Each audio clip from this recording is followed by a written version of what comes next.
Pemirsa, Komisi Pemilihan Umum Provinsi Sulawesi Utara menggelar rapat koordinasi persiapan tahapan verifikasi faktual syarat dukungan bakal calon perseorangan Bupati dan Wali Kota. Tahapan penyerahan syarat dukungan lewat jalur perseorangan telah berlangsung beberapa waktu lalu. Hasilnya ada masing-masing satu pasangan bakal calon yang mendaftar di 4 daerah dari 7 kabupaten kota yang akan melaksanakan pilkada.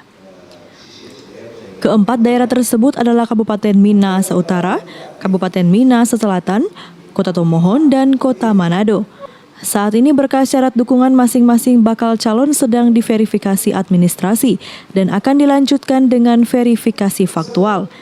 Menghadapi tahapan tersebut, KPU Sulut menggelar rapat koordinasi dengan 4 KPU yang memiliki bakal calon perseorangan untuk mendapatkan bimbingan teknis. Jadi dari 7 kabupaten kota yang menyelenggarakan pemilihan kepala daerah, ada 4 kabupaten kota yang terdapat bakal calon perseorangan.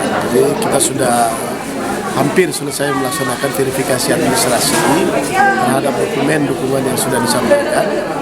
Tahapan selanjutnya setelah itu adalah kita akan melakukan verifikasi faktual. Verifikasi faktual ini untuk membuktikan kebenaran dukungan dari pendukung pada calon yang bersangkutan. Jadi kita sebelum melaksanakan tahapan itu tentu kita mengundang seluruh kabupaten kota yang akan melaksanakan verifikasi faktual untuk kita bekali. Kita bimtek, termasuk kita susun potensi permasalahan yang mungkin akan muncul di saat penyelenggaraan verifikasi faktual tersebut, sehingga nanti dengan harapan nanti ketika pelaksanaan verifikasi faktual sudah bisa berjalan dengan lancar.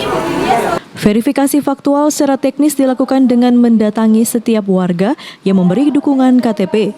Para petugas pun akan dilengkapi dengan masker dan hand sanitizer untuk mencegah penyebaran virus corona yang sedang merebak saat ini.